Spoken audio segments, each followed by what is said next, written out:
Bapak Ibu, Saudara-saudari, selamat malam, Namo Buddhaya.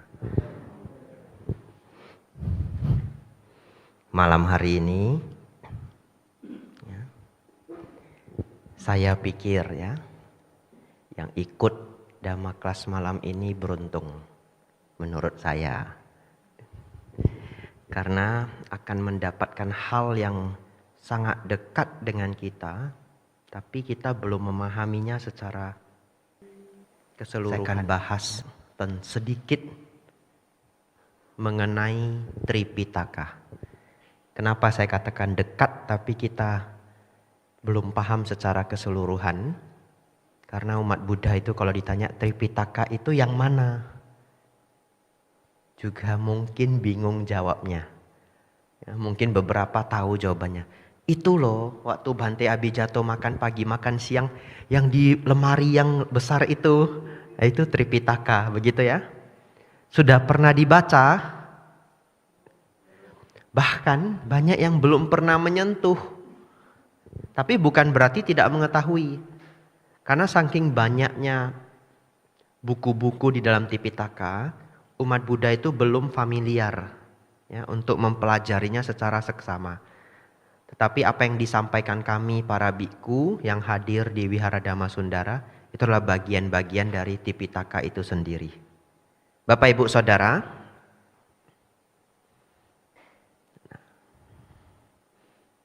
hari ini banyak sekali buku. Ini untuk diperlihatkan saja, tidak dipaksa untuk dibaca ya. Karena kalau kita mau maksa baca ini semua 3 bulan mungkin baru selesai. Mungkin juga tidak ya. Harus dikunci pintunya. Yang belum selesai baca tidak boleh pulang. Tahun depan baru keluar. Bapak Ibu Saudara, saya mulai dari kisah ini. Napak tilas jalur sutra Xianchang. Ya. Xianchang itu siapa? Xianchang itu adalah seorang biksu yang melakukan perjalanan dari Tiongkok, Cina, menuju India. Jalan kaki. Jalan kaki. Jadi dari Tiongkok ke India jalan kaki 5 tahun. Ya, enggak tahu kalau dari Solo ke India berapa tahun. Nanti kalau mau buat grup ya silahkan ya. Saya tidak bertanggung jawab. Jangan ajak saya. Saya nanti kalau sudah tiba saya samperin saja. Kalau zaman dulu jalan kaki nggak perlu ngurus visa ya. Kalau zaman sekarang bagaimana ya? Nah, kemudian tidak sampai di sana, Biksu Xianchang ini setelah jalan kaki dari Tiongkok ke India 5 tahun, kemudian dia tinggal di sana 10 tahun. Untuk belajar Dhamma, bahasa Hindi, kemudian bahasa Sanskerta. Karena begini, tidak ada gunanya membawa pulang ajaran sutra. Sutra nanti mirip-mirip begini, nanti kita bahas ya. Tidak ada gunanya kalau dibawa pulang kumpulan-kumpulan sutra itu kalau tidak bisa dibaca. Jadi harus belajar dulu bahasa Sanskerta. Tapi belum bisa belajar Sanskerta karena orang India pakai bahasa Hindi. Nggak bisa ngajarnya. Jadi belajar dulu bahasa Hindi. Nah, bahasa Hindi itu seperti apa? Ini contohnya. Bisakah Anda berbahasa Inggris? Kya aap Angreji bolte hai? Nah, betul ya? Nah, saya cuma bisa 1 kalimat itu. Ada lagi yang saya bisa. Panas sekali. Bahut garmi hai. Panas sekali. Ada lagi yang saya tahu, nggak ada duit. Karena kalau ke India banyak pengemis. Kasih tahu nggak ada duit. Paisa nahi he, gitu ya. Ya. Jadi Biksu Xianchang belajar bahasa Hindi, bahasa Sanskerta dan Dhamma totalnya 10 tahun. Kemudian pulang jalan kaki lagi 5 tahun, totalnya 20 tahun. Jadi Bapak Ibu Saudara, kisah perjalanan Xianchang ini saking sulitnya Di dalam perjalanan-perjalanannya menemui berandalan, menemui banyak rintangan, itulah yang dijadikan novel Kerasakti. Ya. Jadi novel Kerasakti itu enggak nyata, tapi terinspirasi dari kisah nyata. Kerasaktinya yang enggak pernah ada. Tipakai Saceng itu yang enggak pernah ada. Ya, itu manifestasi. Ada yang mengatakan Tipakai itu adalah pikiran yang liar atau kebencian, dosa. Tipakai itu adalah moha. Tipakai adalah loba, ya, nafsu indria. Jadi katanya cinta ini dari dulu sampai sekarang penderitaannya tiada akhir, begitu ya. Kemudian Saceng atau kebodohan batin, moha ya, Saceng paling bodoh memang. Tetapi untuk mencapai keberhasilan, mencapai nibbana, walaupun manusia itu ada dosa loba moha, tetap bisa mencapai kalau ada kebijaksanaan dan wirya, semangat juang. Ya, wirya. Jadi kebijaksanaannya itu biksu tong samcong, semangatnya itu adalah kuda, kan bawa kuda satu. Betul ya, kuda putih. Ya, ini adalah perlambangan, tapi tidak dilupakan itu adalah novel dan masuk ke dalam 3 novel klasik terbaik Tiongkok.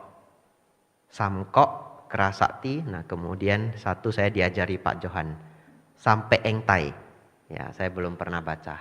Katanya kisah percintaan. Ya, saya tidak ada kisah percintaan. Bapak Ibu Saudara, bayangkan di zaman beliau dulu jalan kaki itu sulit sekali. Bahkan saking sulitnya banyak sekali rintangan. Itulah yang di dalam novel Kerasakti jadi siluman-siluman. Ya. Jadi setiap silumannya itu adalah penggambaran dari rintangan yang dihadapi selama berjalan. Kalau Bapak Ibu ingat di awal-awal perjalanan itu banyak sekali prajurit yang tidak bisa melewati jurang. Tong Samcong jalan sendiri di atas jurang. Kemudian ada lagu-lagunya begitu ya kalau di dalam film. Nanti yang sudah lupa cari lagi filmnya, nonton lagi. Ya. Nah, banyak prajurit yang enggan melanjutkan perjalanan. Kenapa? Itu diambil dari kisah nyata. Jadi ketika Biksu Xianchang melewati gunung Himalaya, karena dari Tiongkok ke India itu harus menyeberang gunung Himalaya, beneran banyak prajurit yang mati karena longsor salju. Nah, ketika longsor salju itu, beberapa prajurit bahkan digambarkan dalam kitab-kitab yang ditulis oleh Biksu Xianchang ini. Banyak prajurit yang terjebak salju. Tapi di sini terjebak salju, di sana saljunya longsor lagi. Jadi kalau yang tersisa ini nolong temannya mungkin terkubur semua, betul ya?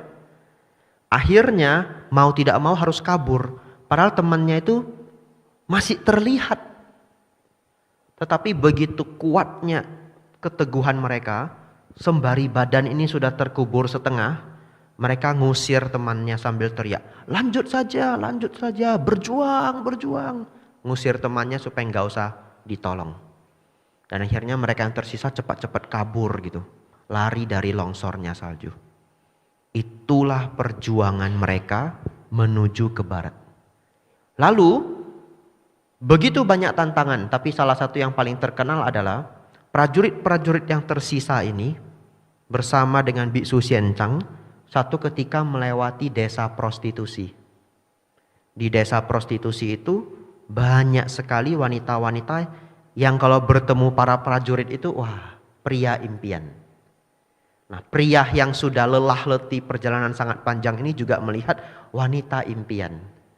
Akhirnya banyak para prajurit tidak melanjutkan perjalanan. Memilih tinggal di desa itu dan menikah. Nah, peristiwa ini dikenang menjadi siluman laba-laba. Nah, ada 3 bersaudara ya, yang menjerat para prajurit dengan jaringnya. Jadi para prajurit itu tidak takut salju yang longsor.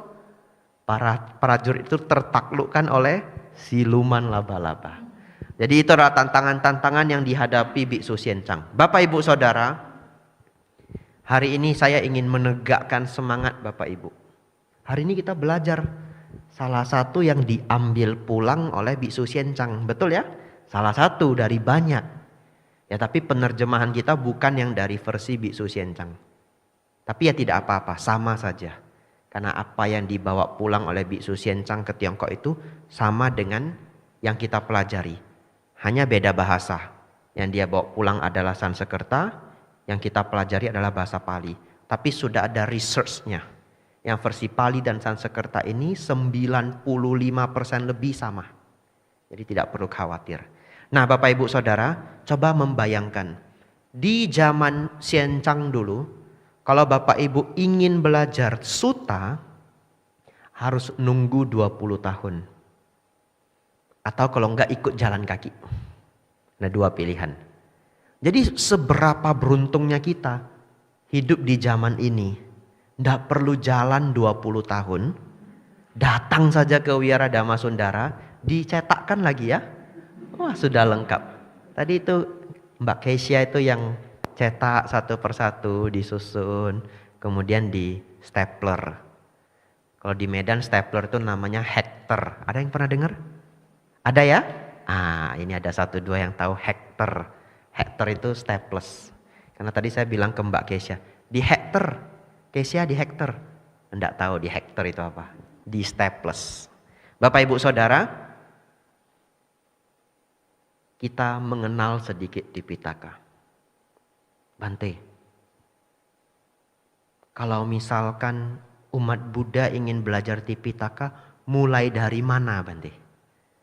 Karena kalau lihat lemari yang ada di ruang makan itu nanti semua orang boleh ikut ya. Kalau mau lihat di mana sih ruang buku Tipitaka di ruang makan, ada di situ. Ya. Biasanya kalau yang pernah datang dana pagi atau dana siang tahu ya. Tapi saya tidak iklan dana pagi, dana siang. Nanti saya bersalah, masa dana pagi, dana siang diiklankan ya. Jangan-jangan.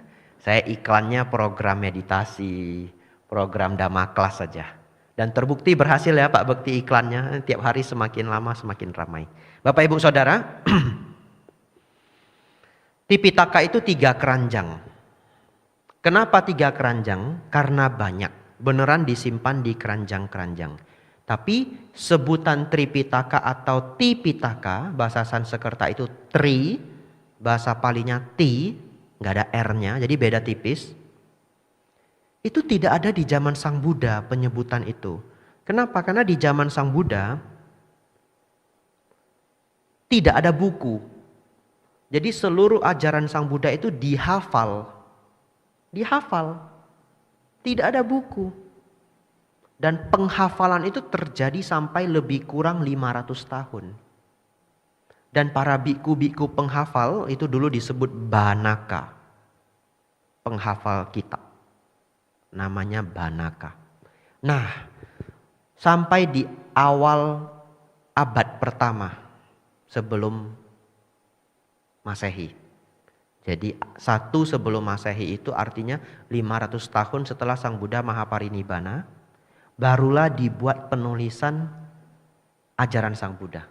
Nah, setelah dibuat penulisan baru dikelompokkan, saking banyaknya itu jadi 3 keranjang.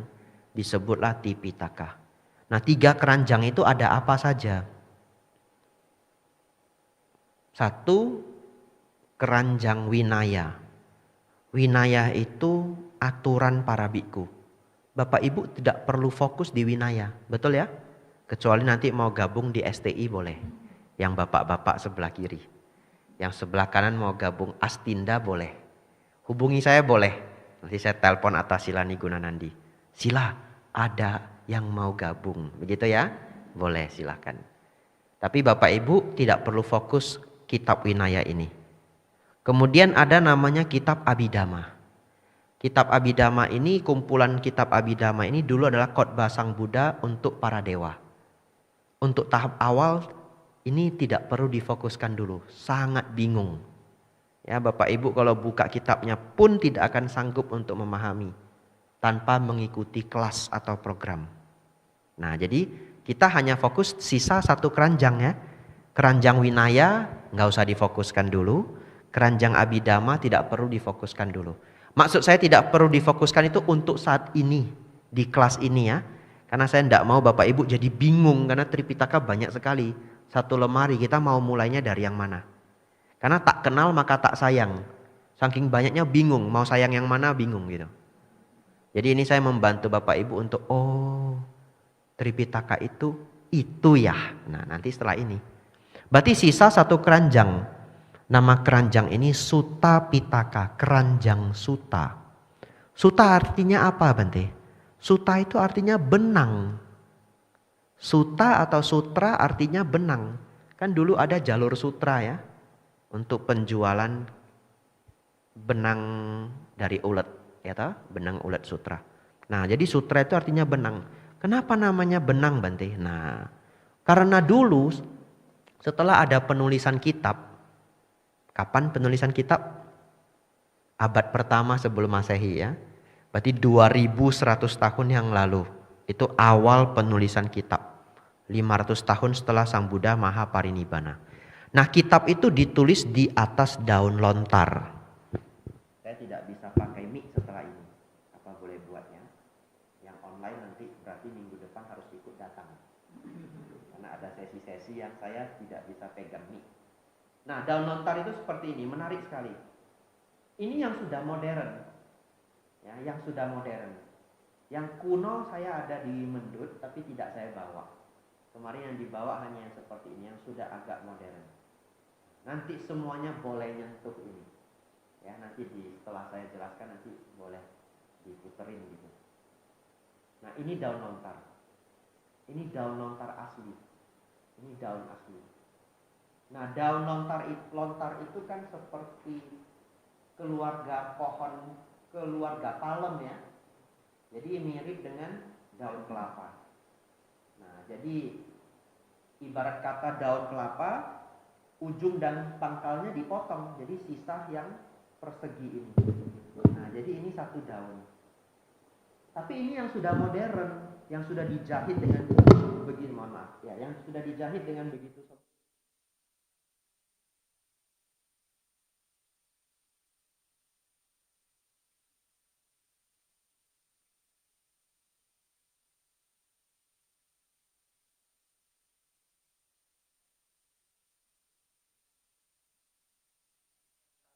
Tidak bisa.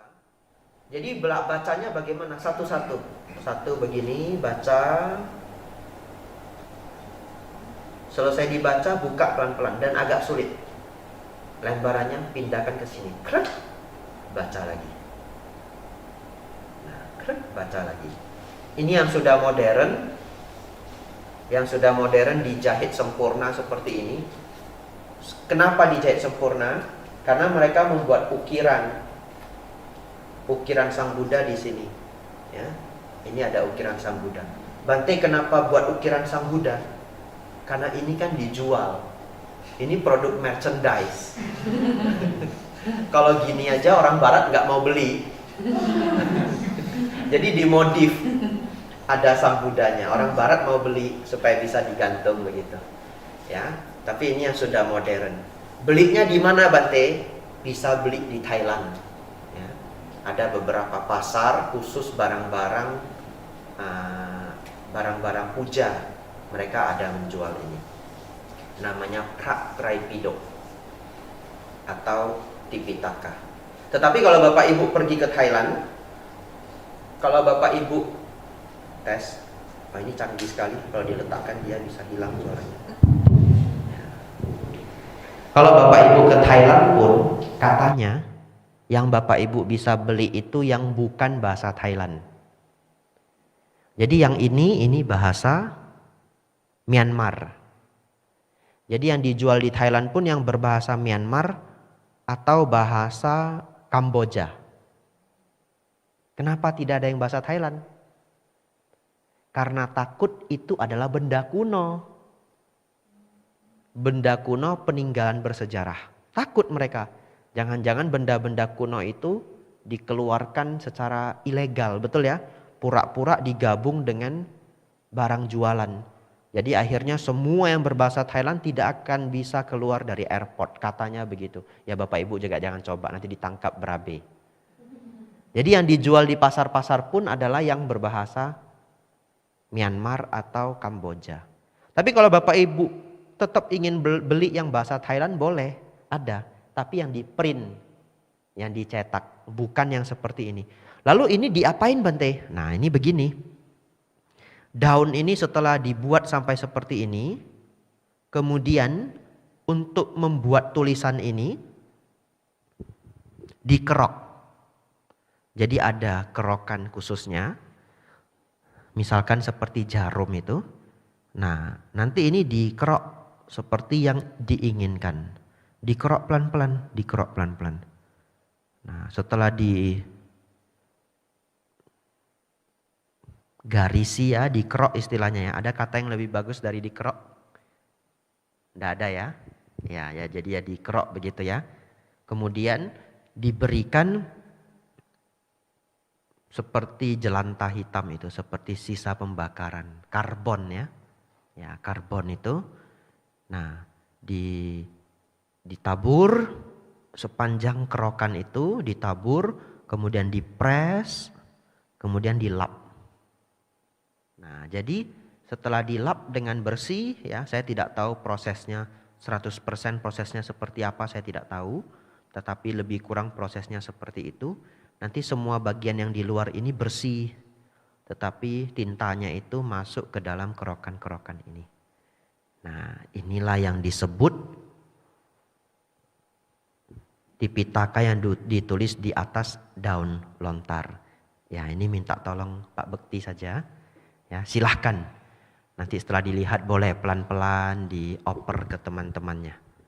Ya, ini bukan versi asli, versi merchandise. Ya, tapi walaupun versi merchandise kita hargai ya, karena isinya adalah dhamma. Nah, barangkali ada yang setelah menyentuh itu mencapai pencerahan barangkali ya. Ini luar biasa. Ya, saya sambil minum dulu ya, nanti pelan-pelan dioper enggak apa-apa. Yang lain yang belum menerima nanti konsentrasi di saya saja, pasti sampai. Ya. Kalau nggak sampai bagaimana Bante? Nggak apa-apa, nyari saya nanti, karena itu ada di saya. Bapak Ibu Saudara, sekarang kita cerita Sutta Pitaka, benar? Ya, yang belum kita ceritakan hari ini Winaya dan Abhidhamma, supaya bisa konsen. Jadi sekarang keranjangnya tinggal satu, namanya Sutta Pitaka, keranjang benang. Di dalam Sutta Pitaka ini ada 5 kelompok kitab. Ada berapa? 5 ya. Ada 5 kelompok kitab. Hari ini kita akan hafal 4 dari 5 itu. Hafal. Karena kalau sudah hafal merasa dekat. Yang pertama namanya Digha Nikaya. Yang pertama namanya apa? Ya, Digha itu persis kata Dirgahayu. Dirga artinya panjang, ayu artinya umur. Jadi Dirgahayu itu panjang umur. Hebatnya setiap tahun kita ucapkan Dirgahayu, ada yang nggak tahu artinya. Dirgahayu Indonesia. Apa ya artinya ya? Artinya merdeka begitu ya. Tidak ya. Artinya adalah panjang umur. Setiap bulan bayar air ke Tirta Nadi. Apa artinya Tirta Nadi? Tagihan, bukan ya. Tirta itu air, Nadi itu sungai. Ya, Tirta Nadi air sungai. Nah, banyak bahasa Pali itu melebur dalam bahasa Indonesia. Tapi kita jarang tahu. Bala tentara. Apa itu bala? Bala-bala. Bukan. Bala tentara, bala itu kekuatan. Ya, jadi tentara yang kuat. Ini Digha Nikaya. Di sini ada 34 sutta sangat panjang-panjang. Tidak kita bahas hari ini. Kalau saya bahas 1 dari sutta ini bisa 30 halaman kertas Bapak Ibu Saudara. Bapak Ibu Saudara dapat kertas itu cuma 6 halaman. Ya, kalau saya mau bahas yang ini, salah satu kitab saja misalkan Brahma Jala Sutta, wah nggak tahu ini berapa belas halaman. Tapi ini kitab pertama 34 sutta yang panjang-panjang. Ingat ya. Digha Nikaya. Setelah yang panjang-panjang ini ada yang sedang, ya, yang sedang panjangnya sedang. Nah, jadi setengah panjang begitu ya. Namanya Majjhima Nikaya. MAJJHIMA. Nikaya. Nikaya artinya pengelompokan. Dalam bahasa Sanskerta, Majjhima Nikaya ini disebut Majjhima Agama. Majjhima Agama. Agama artinya apa? Agama artinya kelompok. Jadi dulu kita sekolah kita diajari A artinya tidak, gama artinya kacau, agama tidak kacau. Itu penerjemahan di buku Indonesia. Tapi agama itu diambil dari bahasa Sanskerta, artinya kelompok. Makanya ada agama Buddha, kelompok orang Buddha. Agama Kristen, kelompok orang Kristen. Nah, ini dalam bahasa Sanskerta disebut Majjhima Agama. Saat ini ada salah satu biku yang senang meriset perbedaan atau kesamaan kitab Pali dan Sanskerta. Yang versi ini, versi Pali dengan versi Mandarin yang sudah ditranslate dari yang dibawa pulang Bisu Xianchang. Sangat terkenal, nama beliau adalah Bante Analayo di Jerman, di kota Hamburg. Nanti yang mau mengunjungi silahkan. Nah, ini kalau mau ngajak saya boleh. Kalau jalan kaki ke India jangan ngajak saya. Iya, Bapak Ibu Saudara, Majjhima Nikaya ini menengah panjangnya. Satu suta sekitar ada yang 5 halaman, paling panjang mungkin 10 halaman. Yang Bapak Ibu pegang itu apa tulisannya? Majjhima Nikaya 4, betul ya? Berarti nomor 4. Di dalam ini ada 152 suta. Ini kitab favorit saya. Saya bahkan yakin kalau Bapak Ibu bawa sebiji ini pergi ke hutan, gak mau balik sampai mencapai arahat, bisa. Karena satu buku ini penjelasan Dhamma Sambuddha lengkap sekali. Bahkan dari satu kelompok kitab ini, seseorang kalau memahami buku ini bisa mencapai arahat. Kalau dipraktekkan. Ya kalau dipraktekkan. Ya. Ini mau ngaku dosa saya. Mau ngaku dosa. Dulu saya ikut meditasi di Malang. Program Bante Khanti. Jangan dilaporin ya. Jadi kalau ikut meditasi Vipassana di Kertarajasa, STAB Kertarajasa Malang, wihara apa namanya? Dhammadipa Arama ya. Tidak boleh bicara selama 1 bulan, tidak boleh baca buku. Tidak boleh bicara, tidak boleh baca buku, melakukan semuanya harus lambat-lambat. Saya menyelundupkan kitab ini untuk bertahan hidup. Ya, untuk bertahan hidup ya. Jadi setiap malam saya baca ini pakai senter. Wah, ini saja sudah bahagia. Bapak Ibu belum pernah rasakan toh sebulan gak boleh ngomong, sebulan gak boleh baca buku. Nah, Bapak Ibu nanti ikut. Nanti kalau sudah tidak tahan cari saya. Kalau pas saya di sana, Bante selundupkan saya buku juga Bante. Buku saja jadi barang berharga ya ketika pikiran itu penuh dengan kebosanan. Ya, Bapak Ibu Saudara, luar biasanya kitab Majjhima Nikaya ini kitab yang paling saya sukai, diterjemahkan ke bahasa Indonesia juga. Ini versi bahasa Inggris. Tapi diterjemahkan ke bahasa Indonesia menjadi 7. Nah, jadi yang Inggris 1, yang Indonesia 7. Nah, ini dia. Ini nomor 1. Saya giniin biar nampak.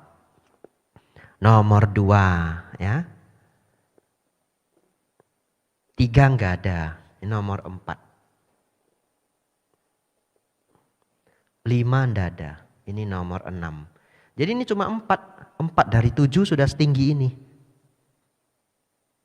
Jadi kalau 7 barangkali setinggi ini. Yang bahasa Inggris segini. Kenapa demikian? Karena yang bahasa Inggris kertasnya sangat tipis. Ini kertas khusus, mungkin dari Finlandia. Di Indonesia belum ada. Karena dulu Bante Titayanyo pernah cerita ke saya, di mana ya bisa nyari kertas yang tipis tapi kuat? Beliau cari kemana-mana karena beliau ingin menerbitkan Dhammapada. Nggak ketemu. Di Indonesia tidak ada. Jadi biasanya kertas seperti ini dari Finlandia. Nah, jadi ini versi Inggris, versi bahasa Indonesia banyak. Kemudian Bapak Ibu Saudara, yang ketiga adalah Samyutta Nikaya. Ya. Samyutta, ya, Samyutta. Samyutta ini adalah kitab yang dikelompokkan berdasarkan topik. Nah, ada 8 jilid kalau yang bahasa Indonesia. 7 atau 8 jilid. Yang versi Klaten ya, versi Wihara Bodhiwangsa. Wisma Bodhi ya, Wisma Sambodhi. Nah, ini yang versi Klaten. Yang bahasa Inggris juga cuma setebal ini. Warna biru muda. Saya punya semuanya komplit tapi saya bawa kemari cuma Majjhima. Karena kalau saya bawa semua juga nggak akan habis terbaca dalam waktu 3 bulan. Jadi saya sangat senang membaca sutta, sudah saya baca, saya akan baca ulang. Seperti di Katam gitu ya. Bapak Ibu Saudara, yang terakhir dari 4 kitab Nikaya utama adalah Anguttara. Anguttara Nikaya. Anguttara. Anguttara ini dikelompokkan berdasarkan jumlah. Ya. Jadi yang berdasarkan panjang pendek itu cuma 3. Digha Nikaya, Majjhima Nikaya, satu lagi namanya Khuddaka. Tapi saya nggak bawa kemari. Khuddaka itu yang pendek. Anguttara dikelompokkan berdasarkan jumlah. Jadi kalau Bapak Ibu buka kitab Anguttara, ini di sini bulir-bulir dhamma itu dikelompokkan berdasarkan jumlah. Contoh, misalkan yang kelompok 3, semua pembahasannya tentang kelompok 3. Jadi misalkan 3 itu ada apa saja. Triratna masuk di kelompok 3. Kemudian apalagi yang 3 dan lain-lain. Kalau yang kelompok 4 misalkan 4 kebenaran mulia. Nah, 4 usaha benar. Ya, kemarin meditasi saya sharing tentang 4 usaha benar. Pikiran buruk yang belum muncul diusahakan tidak muncul, yang sudah muncul dilenyapkan. Pikiran baik yang belum muncul diusahakan muncul, yang sudah muncul dikembangkan. Ini 4 usaha benar sama Wayama. Yang kelompok 4 pokoknya semua yang 4 dikelompokkan di 4. Yang 5 dikelompokkan di 5. Yang 6 kelompokkan di 6. Sangat baik. Jadi kalau kita lupa Pancakanda itu seperti apa ya, buka kelompok 5. Ini dikelompokkan di buku Anguttara. Anguttara itu ada kelompok 1 sampai kelompok 11. Grupnya itu. Apa yang 11? Contoh 11 manfaat meta ada di sini. Ya. Nah, kalau kitab Anguttara itu juga tebalnya segini. Lebih tebal dari ini. Sedikit lebih tebal dari ini. Yang versi bahasa Inggris. Yang versi bahasa Indonesia jadi, kalau saya tidak salah, 11 buku loh. Tapi yang gak tebal gitu. Ini kan tipis. Betul ya? Tapi jadi 11 buku kalau saya tidak salah. Mungkin sengaja langsung dibuat 11 buku biar kelompok 1, kelompok 2, kelompok 3. Nah, ini yang bahasa Indonesia. Jadi sudah belajar 4 ya. Digha Nikaya, Majjhima Nikaya, Samyutta Nikaya. Sangyutta sebenarnya M-nya ada titik ya, dibaca NG. Sangyutta. Anguttara Nikaya. Yang terakhir Khuddaka. Khuddaka. Nah, kalau tidak salah tulisannya Khuddaka. Khuddaka itu yang pendek-pendek. Misalkan Dhammapada. Dhammapada kan pendek-pendek. Tapi Bante, kenapa Bante tidak bawa Khuddaka ke sini? Kitab Khuddaka itu totalnya ada 15 buku. Nah, di kursi saja dulu. Kalau sudah taruh di kursi saja. Ya. Kursi depan tidak ada orang toh? Ya. Nah, jadi Kudaka itu ada 15 buku di Thailand, 18 buku di Myanmar ya. Tapi kenapa jumlahnya berbeda? Karena ada 3 buku yang ditambahkan di dalam koleksi Myanmar. Tapi artinya adalah belasan ya, jadi tidak saya bawa ke sini. Nah, dan di dalam sutta ada 4 grup yang dianggap paling berharga, inti ajaran Sang Buddha. Jadi hari ini Bapak Ibu kalau ditanya inti ajaran Sang Buddha ada di mana? Sutta Pitaka, di Digha Nikaya, Majjhima Nikaya, Sangyutta Nikaya, Anguttara Nikaya.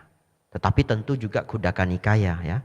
Tapi di antara 5 ini, 4 ini disebut 4 kelompok besar. Ada beberapa orang menyebutnya 4 kitab utama. 4 kitab utama. Nah, Bante, nah sekarang kan tidak melihat Tripitaka sebagai satu lemari lagi.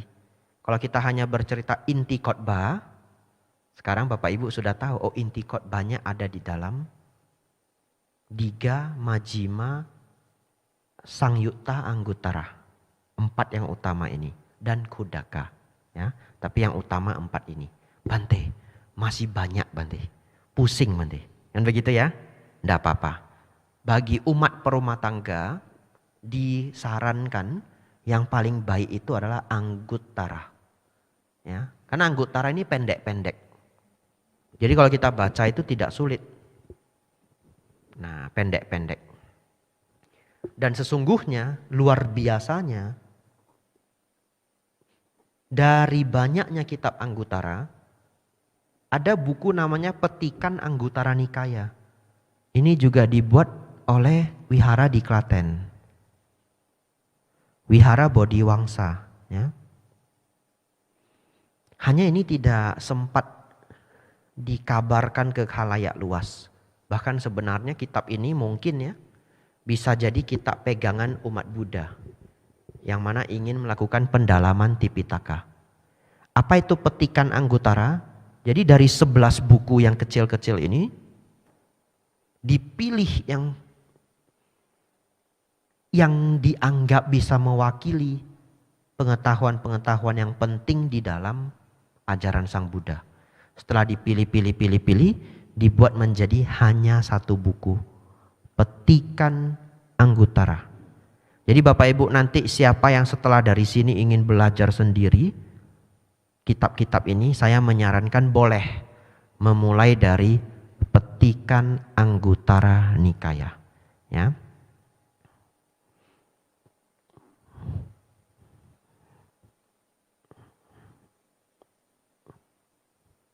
Atau yang Bante, saya ingin mencapai arahat Bante. Saya sudah bertekad Bante. Boleh, sangat boleh. Salah satunya boleh memulai kitab Majjhima Nikaya. Hari ini Bapak Ibu pas setengah jam. Nah, 7.30. Mari kita memulai belajar satu dari 152 sutta di dalam Majjhima Nikaya. Betul ya? Jadi saya pikir cukup baik Bapak Ibu belajar yang Majjhima. Karena ini kan yang agak panjang. Jadi kalau Bapak Ibu sudah belajar yang agak panjang, Anguttara itu jadi kelihatan ringan. Karena Anguttara itu pendek-pendek. Ya. Nah, nanti setelah ini boleh pinjam di perpustakaan. Bukunya sedikit, jadi rebutan dah ya. Atau boleh nelpon Klaten. Masih ada ndak bukunya? Setahu saya beberapa buku seperti ini mereka jual ya. Di Wihara Klaten.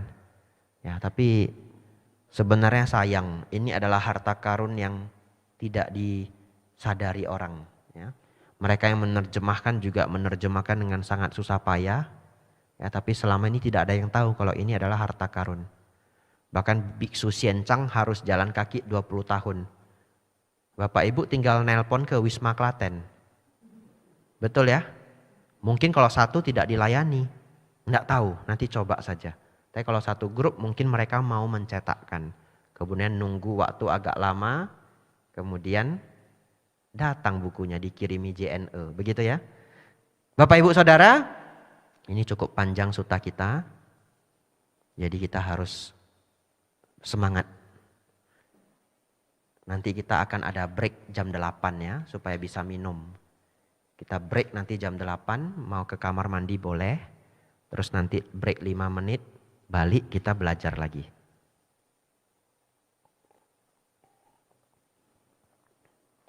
Bagi nanti yang ngantuk, harus diingat, saya saja tidak perlu jalan kaki 20 tahun. Ini harus bisa saya lewati, begitu ya? Nah, biar tahu rasanya belajar suta. Mari Bapak Ibu kita mulai ya. Suta ini namanya Bhaya Bhairawa Sutta. Mungkin dibaca bersama juga baik ya, biar semangat ya. Coba kita baca sama-sama ya. Kekhawatiran dan ketakutan ya. 1, 2, 3. Kekhawatiran dan ketakutan. Demikianlah yang kudengar. Pada suatu ketika Sang Bagawa sedang menetap di Sawati di hutan Jeta, Taman Anathapindika. Stop dulu. Nah, demikianlah yang kudengar, ini adalah kalimat dari Bante Ananda. Ya. Dalam bahasa Pali, Ewang Me Sutang.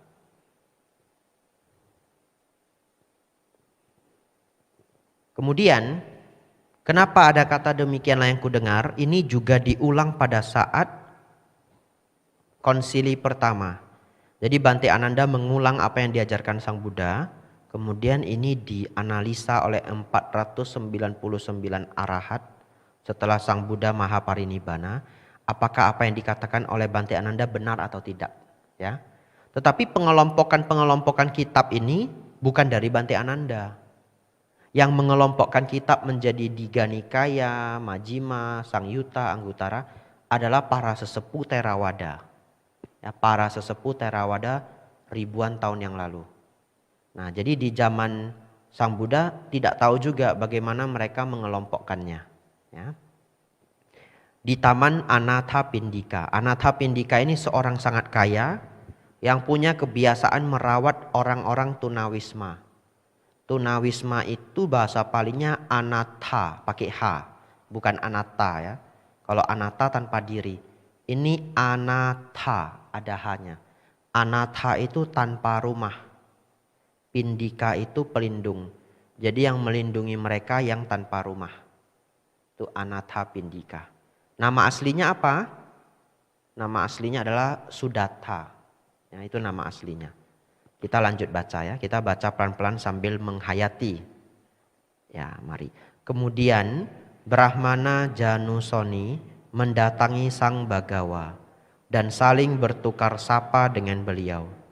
Ketika Ramatamah ini berakhir, ia duduk di satu sisi dan berkata, "Guru Gotama, ketika para anggota keluarga meninggalkan kehidupan rumah tangga menuju kehidupan tanpa rumah karena berkeyakinan pada Guru Gotama, apakah mereka menjadikan Guru Gotama sebagai pemimpin mereka, penolong mereka, dan penuntun mereka?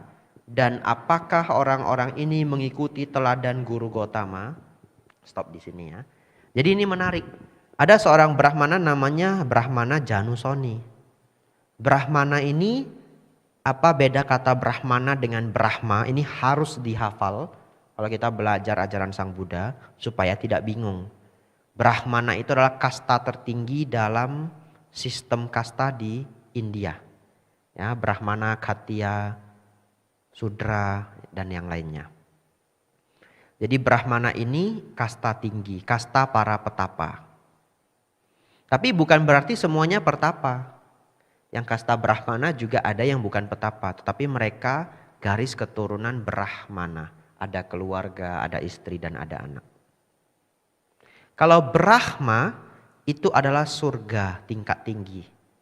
Jadi kalau kata Brahma itu dewa, bukan manusia. Ya. Misalkan banyak yang sembahyang ke Thailand Brahma 4 wajah, betul ya? Itu Brahma, dewa tingkat tinggi. Brahmana manusia. Brahma dewa, ya. Jadi Brahmana Janusoni ini bertanya, intinya pertanyaan dia apa? Intinya pertanyaannya adalah apakah Anda adalah guru dan contoh untuk murid-murid Anda, gitu ya. Saya tidak tahu kenapa Brahmana Janusoni nanya begitu, saya tidak tahu. Tapi mungkin untuk memastikan apakah di dalam kelompok ini guru Gotama ini adalah yang tertinggi, yang bahkan diikuti teladannya oleh murid-murid lainnya. Kalau ternyata beliau bukan guru paling tinggi, misalkan beliau menjawab, oh tidak, mereka meneladani Bante Mahakasapa. Berarti ada teladan yang lebih tinggi lagi dari beliau.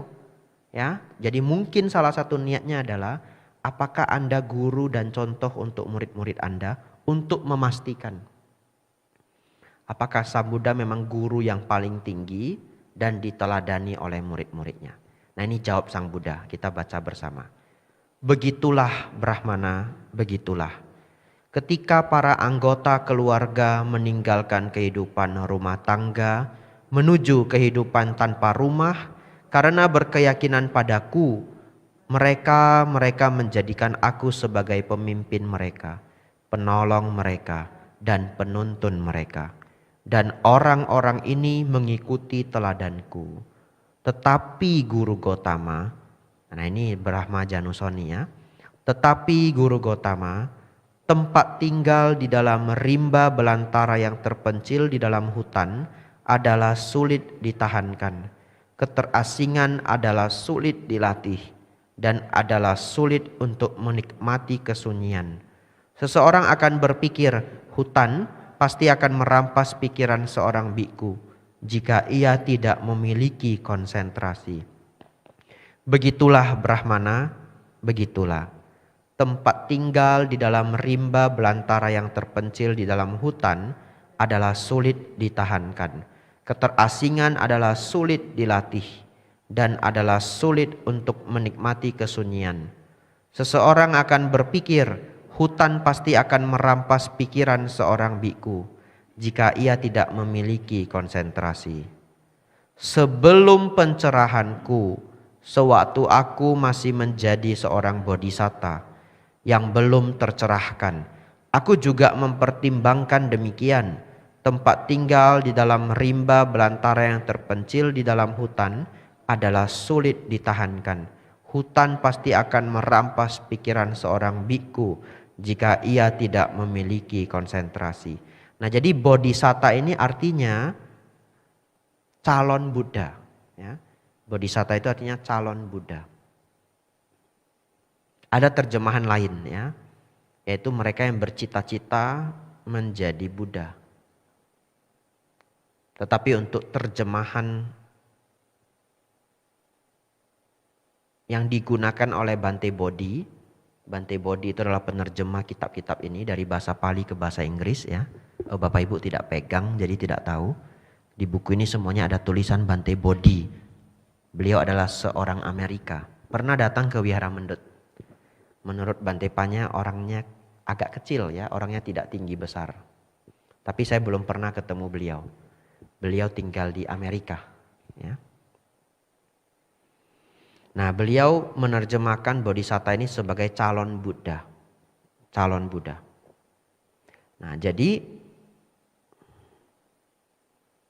di sini Sang Buddha juga menjelaskan ya, persis seperti yang tadi sudah kita baca. Jadi tidak saya jelaskan lagi.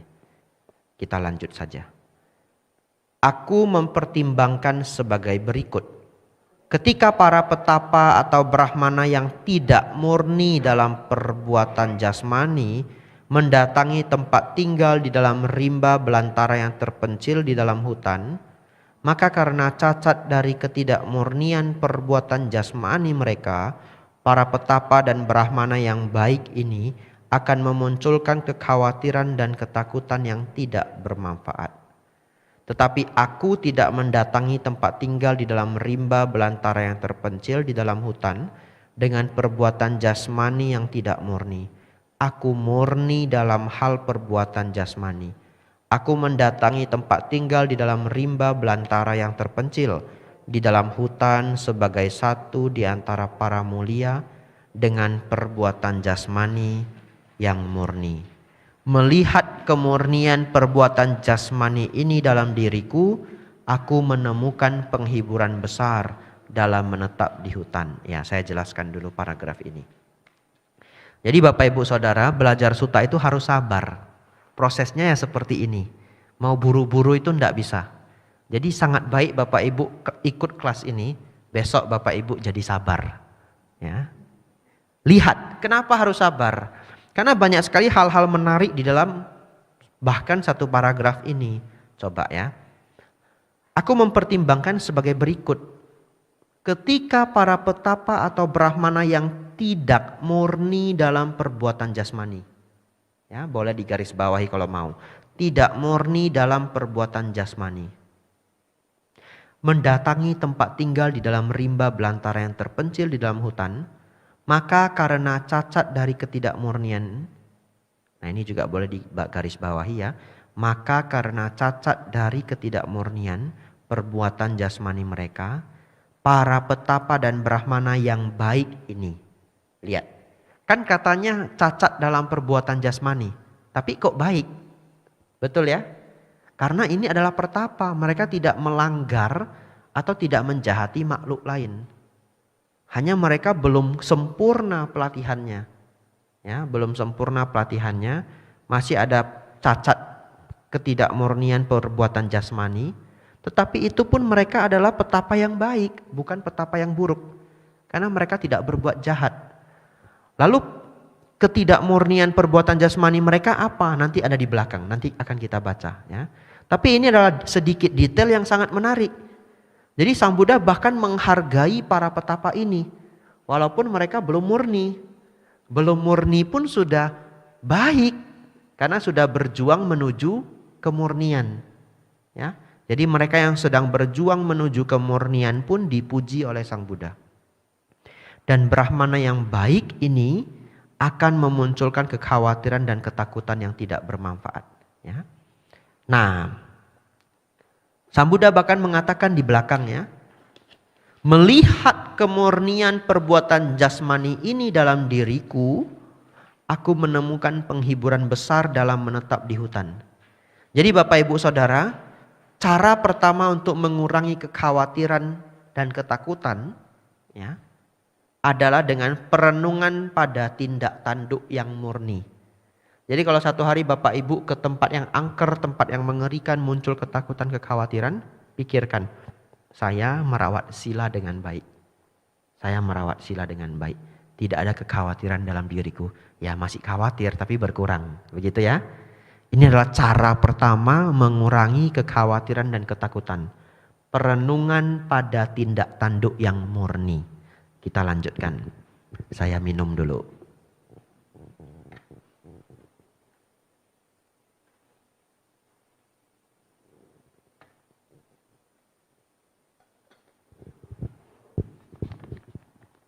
Ya. Aku mempertimbangkan sebagai berikut. Ketika para petapa atau brahmana yang tidak murni dalam ucapan, tidak murni dalam pikiran, tidak murni dalam penghidupan, mendatangi tempat tinggal di dalam rimba belantara yang terpencil di dalam hutan, mereka memunculkan kekhawatiran dan ketakutan yang tidak bermanfaat. Tetapi aku murni dalam hal penghidupan. Aku mendatangi tempat tinggal di dalam rimba belantara yang terpencil di dalam hutan sebagai satu di antara para mulia dengan penghidupan yang murni. Melihat kemurnian penghidupan ini dalam diriku, aku menemukan penghiburan besar dalam menetap di hutan. Nah ini ada 11 kualitas yang buruk dan 11 kualitas yang baik ya. Sesungguhnya titik-titik 3 itu yang ada di sepanjang bagian bawah ya. Itu mengulang yang di atas. Aku mempertimbangkan sebagai berikut ketika para petapa atau brahmana. Tapi ini sudah disingkat ya. Sudah disingkat. Yang ingin memberi nomor boleh. Saya di sini kertas ini saya beri nomor. Nanti ada 11 kualitas ya. Coba kita baca ya, bagi yang ingin membaca boleh. Bagi yang lebih berkonsentrasi kalau baca dalam hati juga boleh ya. Aku mempertimbangkan sebagai berikut. Ketika para petapa atau brahmana yang tamak dan penuh nafsu, aku tidak tamak. Ini hal pertama ya. 2. Ketika para petapa atau brahmana yang dengan pikiran bermusuhan dan kehendak membenci, aku memiliki pikiran cinta kasih.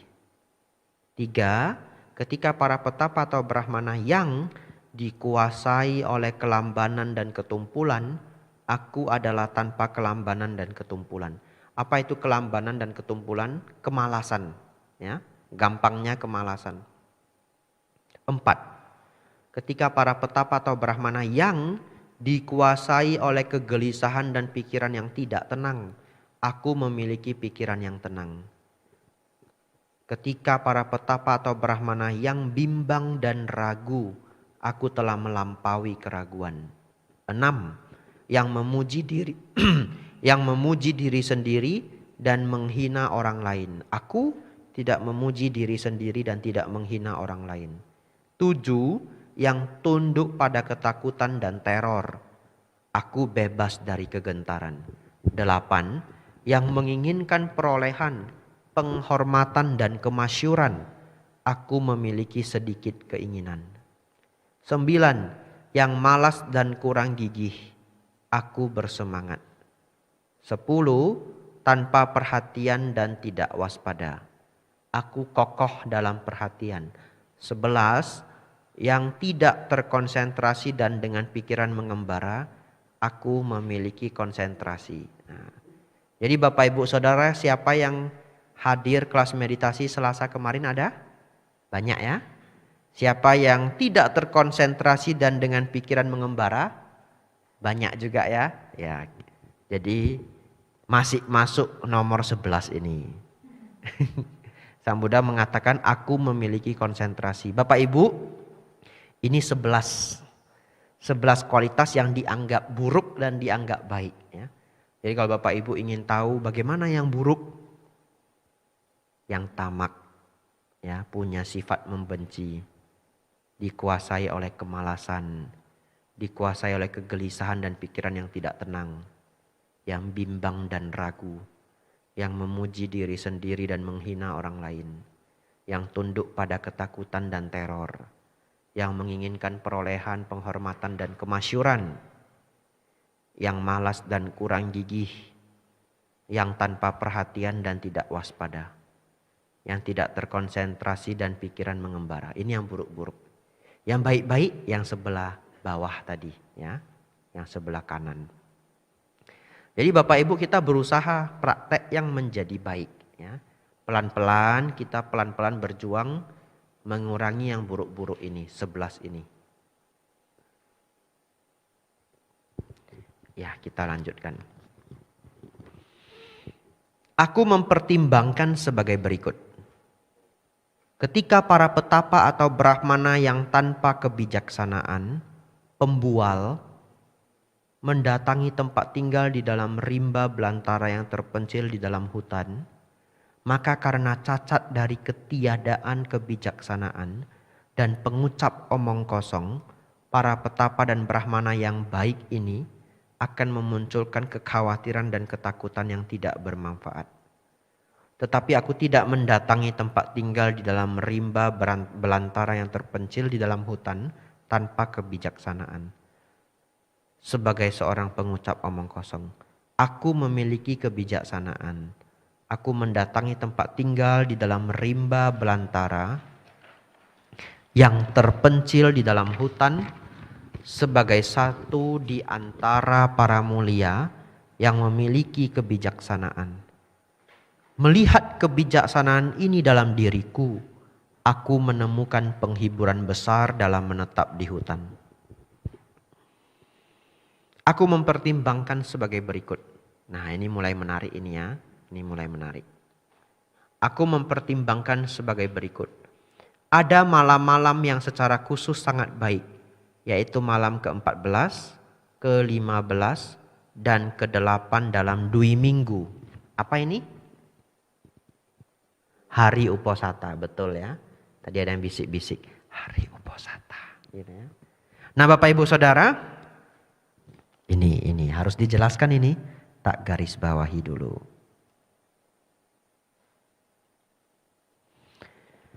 Jadi hari Uposatha di zaman Sang Buddha, mereka punya keyakinan kalau ketika di hari Uposatha, hutan-hutan itu akan digentayangi oleh makhluk-makhluk mengerikan. Ya, jadi oleh hantu, oleh yaka, raksasa, ya boleh silakan sebutan-sebutan bahasa Indonesia, ya siluman, ya iblis, begitu ya. Dikatakan akan menggentayangi hutan rimba.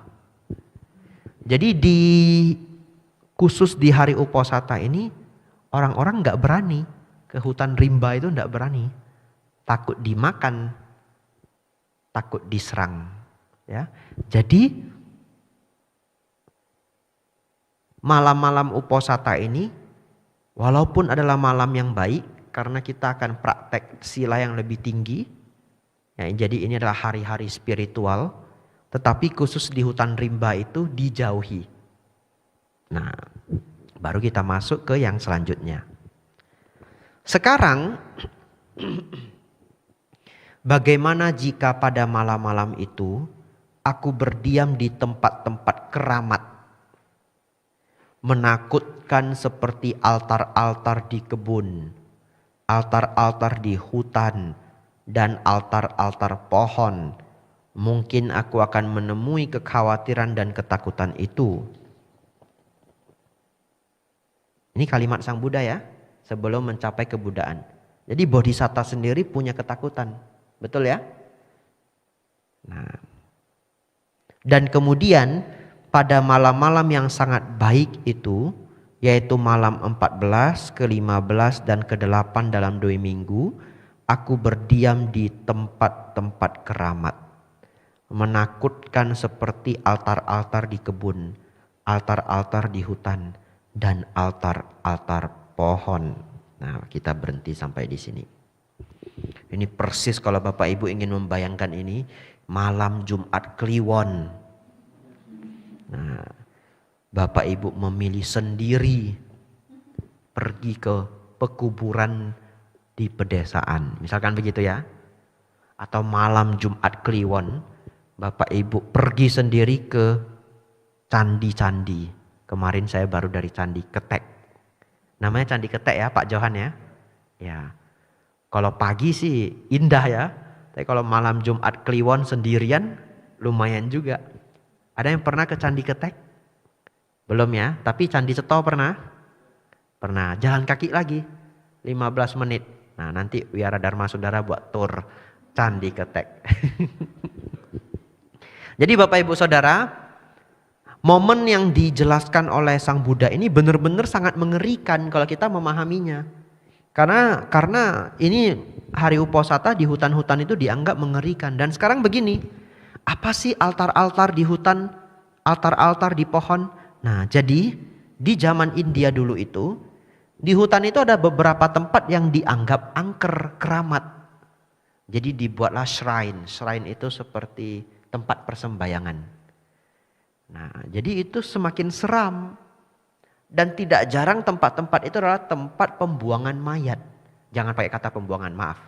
Tempat peletakan mayat. Karena tidak dibuang tapi diletakkan. Ya. Tempat peletakan mayat. Jadi salah satu cara tubuh yang mati itu ditinggalkan. Kalau kita di Indonesia sekarang ada 2 cara yang populer. Dikremasi atau dikubur ya.